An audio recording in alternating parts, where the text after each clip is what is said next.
Hey everybody! Happy Halloween! I have my little spooky black kitties on today. I hope that you're having an amazing day, you guys. Shh! It was snowing out today, you guys. I don't know that I'm quite ready for that. And you guys know how much I love my snow. And if you don't, then watch out because come after Thanksgiving, I'm solid. Love it for Christmas. Completely love it for Christmas. But you guys, not on Halloween. But I remember as a kid having snow on Halloween. I remember having to put my costume on top of my winter coat. How fun is that? Yeah. Fun memories. Anyways, so for today, you guys, I'm not only here to inspire you, I am a procrastinator. So I'm giving you permission to try something new today. So let's create some Halloween treats and see what we can come up with. You guys, this one is super simple. And I mean like, holy smokes, super simple. So I have some designer series paper here. Now, the thing I love about what we're going to do today, you guys, you get two holders, treat holders, out of one 12 by 12 piece of designer series paper. But here's the thing. Use the papers that you don't like. Now, it's not that I don't like these papers. I actually struggled. I struggled with this paper. I loved the little herringbone bones paper. And I think it would be super duper cute to use for a cute dog card, right? And this paper, though, this is the one. I'm just like, okay, what? Because I see bats. Do you guys see all those bats in there? That's what I see, which I'm sure is what was intended. But I kind of, whoops, sorry guys. I kind of hoarded this paper because I was cutting off all of these little skeletons. Now, I did not get the bundle that goes with this. However, you guys, they're so easy to cut out. I mean, like, so easy. Even the little critters are super easy. But these are going to be what I'm going to use today. I'm going to make, eventually, today we're going to make two on the live. But I'm going to finish up the other two after my live today. But here's what I want. First off, you guys, you want to make sure that this is actually 12 by 12. Okay? Because that makes a difference with how things are going to line up. And then I'm going to turn it this way and I'm going to cut both pieces of designer series paper. Yes, both pieces. I'm going to cut them at 6 inches. Just like that. And then I'm going to take this long across the top. And we need our arm out for this. And I'm going to score. I'm scoring this at, and I'm still doing both. Trying to make sure that they're lined up. There we go. 1/2 of an inch is the first one. Make sure you're not using your cutting blade, because that would be disastrous. 1/2 of an inch. We're going to do 4 1/4, 6 1/4, which you guys, the 6 1/4 is a tough one. It's still on the brown. So 6 1/4 and then 10 inches. All right, so we got both of those scored. And I can feel them. Actually, we got to do one more score. So along the bottom, I'm going to score these at 1 inch. If I can get both of these together. 1 inch. And we're going to score. There we go. That's the hardest part. Actually, the hardest part was picking out what decorations to put on it. For me, that was the hardest part. So, be smart and go ahead and burnish your scores.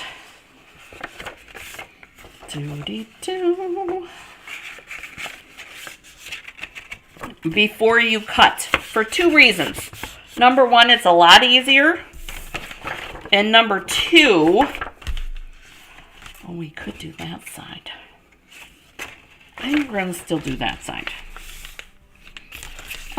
It's a lot easier, but it makes it easier to see the scores also if you burnish now. Okay. And then we're going to cut just that 1 inch part up to the score line. And I have to be honest, you guys, I didn't really worry about doing the little divider part, you know, the little wedges out. You don't need to worry about that. Now, this little 1/2 inch piece, though, you want to cut off. Just like that. We're going to do the same on this piece.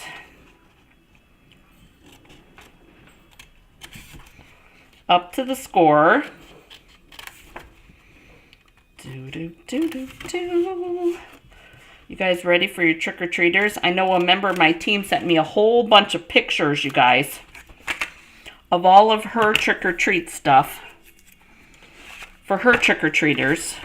She just moved to a new area, and she was super duper excited to make some new friends. All right, so we've got, here's our 2 bags. And the next thing we're going to need is some glue.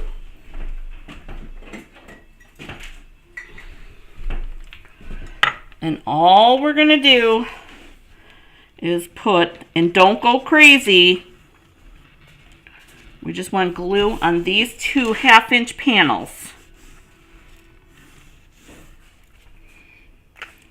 And so you see how I have it folded, right?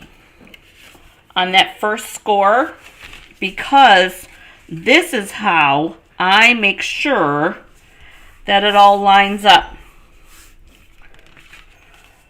So it looks like that. So 1/2 inch score, this is what our 4 1/4 inch score.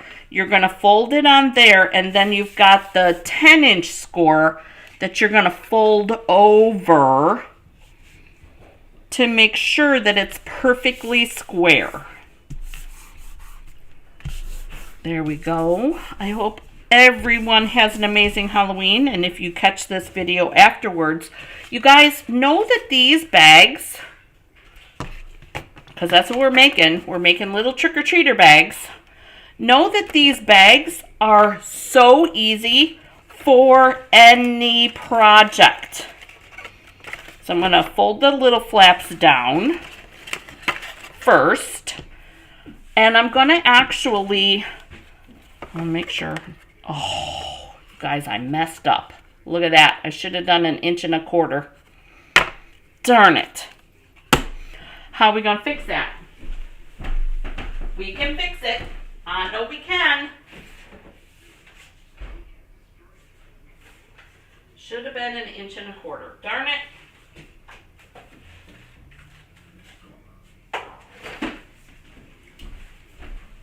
Easy peasy to fix.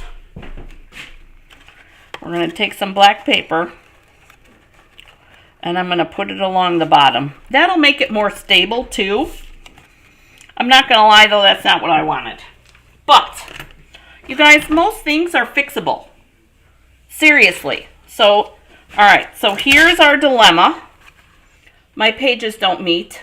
And I could just put the glue on those 2 corners, but that's not going to be very stable. I'd rather have a more stable piece. So you have an option. You could put this black piece on the inside, on the bottom, which I think I might do on this one. So, but I want to make sure, I got to get a measurement here to remind myself. Just a little shy of 3 3/4. Nobody's perfect, right? And especially, I love, because you guys, most things are fixable. So we're going to put some glue there and there, and there and there. And then I'm going to take this, I'm going to flip it over, and on the edges of my piece that fits inside, I put glue. And we're going to just put that down in there. I'm going to take my ruler, because I don't know where my, oh, there's my bone folder. I was going to say, I didn't know where my bone folder was. So, there's our bottom. No glue seeping out. Everything made it. It's all good. I don't believe I did that, you guys. Okay. Good thing for scraps. Oh, goodness. What did I say? 3 3/4? Just a hair short of that. All right. So we're going to do the same thing. And I do think that I like it on the inside. I like the clean bottom like that. So we're going to do the same thing. And I'm going to put this here and here. Here and here. I think I got a little crazy with that glue, which I did. So I'm going to grab my silicone craft sheet and put it in there. And then I'm going to take this piece, make sure it fits. Yep. And I'm just going to do glue on the edge all the way around. And then we'll pop this down in here again. Seeing as I know where my bone folder is, we'll use that. And there's our inside. And we've got a nice clean bottom. So there we go. Alright, now here comes the easy part. Now don't worry, you guys are looking for all the parts and pieces that I used today. Do not fret, because I will put it in the description below. And if you're catching this afterwards, woohoo, you're already going to have it on here. So I had these cute little scrap pieces, and I actually think I'm going to use both of the boos and the eeks. They were in my paper bag. You guys, I went through 3 packs of this paper. This paper is so stinking cute. We're going to put that on there. And then I'm going to put this one. Same. Or close. And then we're going to take regular scissors. And I'm going to cut that off. I'm going to flip it on the back side. I could probably see where that cardstock is a little better. There we go. That one's going to go there, and that one's going to go on there. And then we have our cute little skeletons we'll put up on there on dimensionals. But we need some ribbon, and I'm thinking white. We've got this super nice white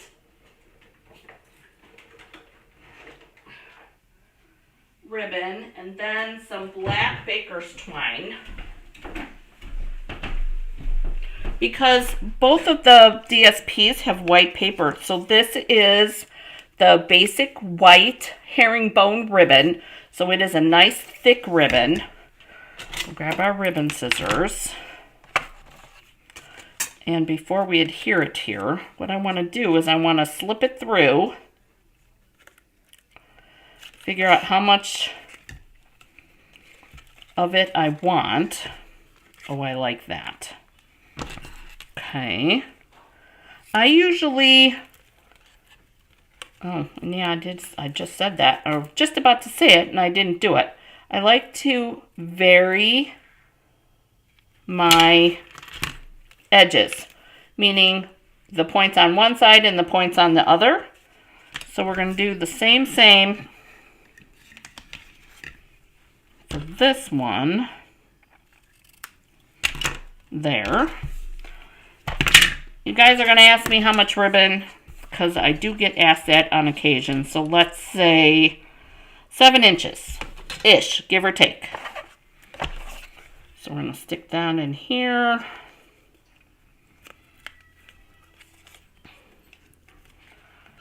And this ribbon does fray on the edge, but I kind of like that. If you don't, then trim it up. Actually, I think that might be, that 7 inches is probably a little bit too long, you guys.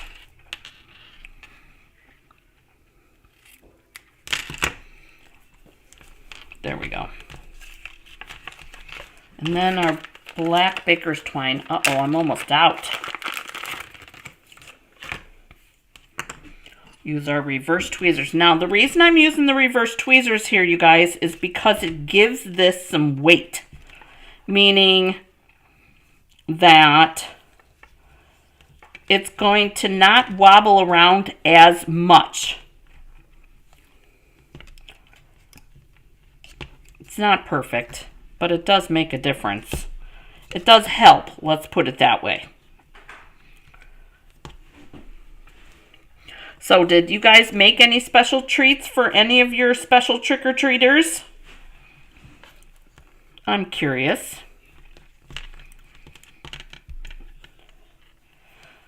I usually get trick-or-treaters by appointment. And I know it sounds weird, but I live in the country, you guys, and I live like 200 feet off of the street. So it's not easy for trick-or-treaters to come to my house. There's one. And then we'll do this one. So I figured having some extra special little treats for my little trick-or-treaters that make the hike all the way up the driveway, even if it's in a car.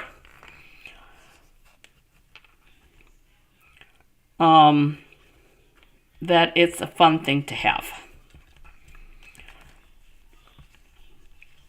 And then I've got some errands to do tomorrow, so if I don't get as many kids as I think, then I will take them tomorrow and hand them out.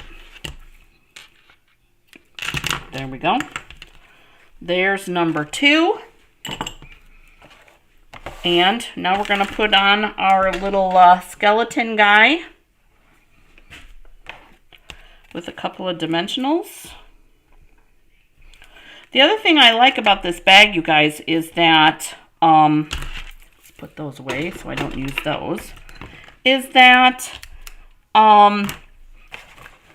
it holds a lot of stuff. Let's talk about that, because, you know, I got to put stuff in here to begin with. And, of course, I have pumpkin Reese's, pumpkin and ghost Reese's. Oh, there's bat ones in here, too. So there's a lot. That's just 3 of those big ones, you guys. There's a lot of room in there. So I'm thinking I will put a payday in there. And let's see, we got just, do we have only pumpkins? All right, so there we go. Getting rid of the last of the trick-or-treater candy, or the Halloween candy. And there's still room.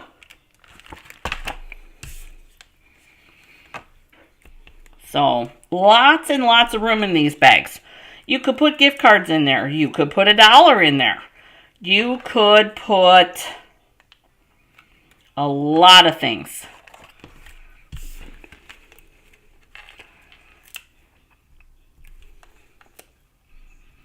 A little less things if I would have measured it properly. So again, you guys, I will put the measurements in the description below, the corrected ones.